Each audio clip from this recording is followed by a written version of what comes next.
the insurrection fallout is front and center at CPAC. This year's most buzzed about booth is this, a fake jail cell. What you're watching actually happened at CPAC. It features a convicted January 6th rioter doing performance art, if you want to call it that, in a cage wearing an orange jumpsuit. Also on display, culture wars and election denialism. We're at war.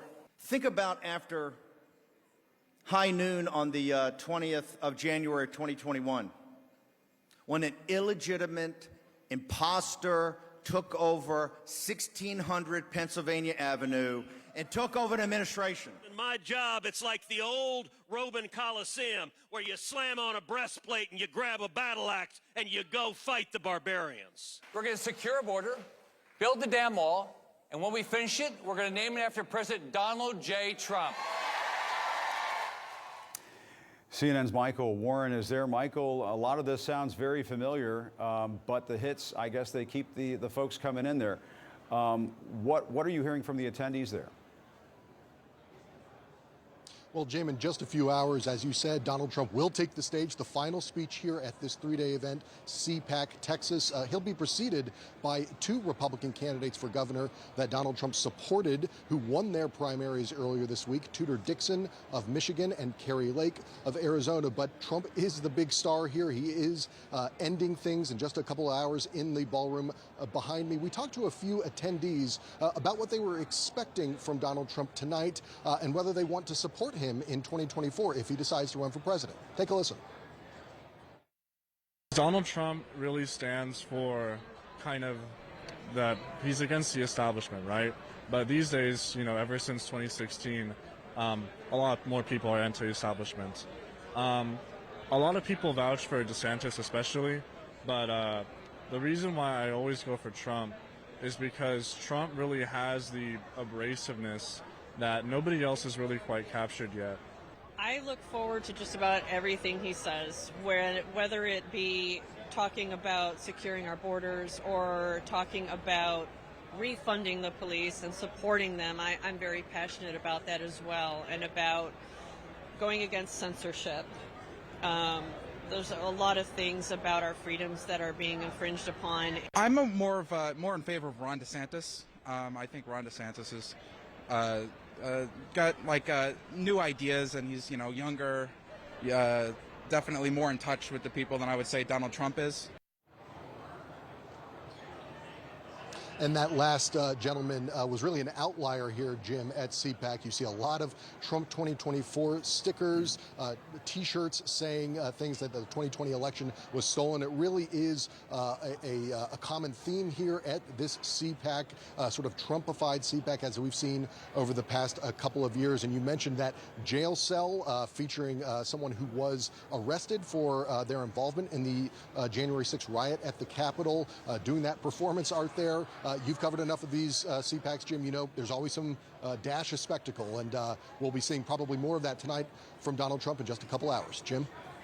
Right, and apparently the Congresswoman Marjorie Taylor Greene paid a visit to that jail cell. It's quite something. Michael Warren, thank you very much. Let's discuss this with a pair of former Republican congressmen. White Flag podcast host Joe Walsh is with me in the studio, and CNN political commentator Charlie Dent is with us as well. Joe, I have to take you back to that bizarre piece of video we were just looking at a few moments ago.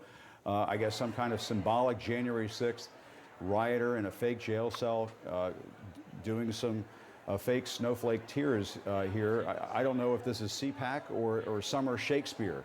To coup or not to coup? That is the question. Jim, I always love being on with you because we're always talking about my former political party. And I think we're all just having a hard time wrapping our arms around the fact that this is who this party is. I mean, that was a crazy thing, right? A January 6th defendant in a mock jail cell. But what does that mean? That means everybody at CPAC, they don't believe January 6th was a big deal or a bad thing. And that's where the base is. And again, we go through this exercise every week or two. The country needs to understand that my former political party is fully anti-democracy. It is a fascist political party. It is a political party that embraces authoritarianism. We got to move on now and just defeat them. But Charlie, moving on is the trick here. I mean, the party doesn't seem to be doing that at this point. As we were hearing from Michael Warren just a few moments ago, this is a Trump CPAC as if we were looking at the year 2020 or 2019, as if January 6th and the insurrection hadn't really happened. Doesn't this speak in part to kind of the victim complex at the heart of the Trump movement? Well, there's no question about that. I mean, Trump is the ultimate victim if you just ask him. But I think we should try to separate, though, what goes on at CPAC, which has frankly become a freak show over the years. And it really is not representative, clearly, of the country. And I would even argue not of the Republican Party, even today. I think many Republicans and many Americans do see that Donald Trump is a diminishing, yet still a dangerous figure. Look what just happened in the recent Kansas referendum vote on Tuesday. Clearly, a lot of Republicans are uncomfortable with where the party's going. I mean, lots of Republicans apparently voted against the constitutional amendment on abortion to make it. They want to make sure that it's still legal. And so I think there are a lot of Republicans out there. I'm guessing at least 30%, who are not comfortable with where this party is and want something better. But look where CPAC though is. They've got all these illiberal populist nativists, Steve Bannon, Viktor Orban, and Mike Lindell. And what is he there for? I mean, of course, Bannon has just been convicted, for defying a congressional subpoena. So you have to wonder what they're doing there. They should change their name from CPAC to ILPAC for a liberal PAC or ill. This is sick what they're doing. And they've always had these straw polls over the years where the polls would always win, and they were never going to win any primaries. But that's where CPAC is these days. Joe is shaking his head.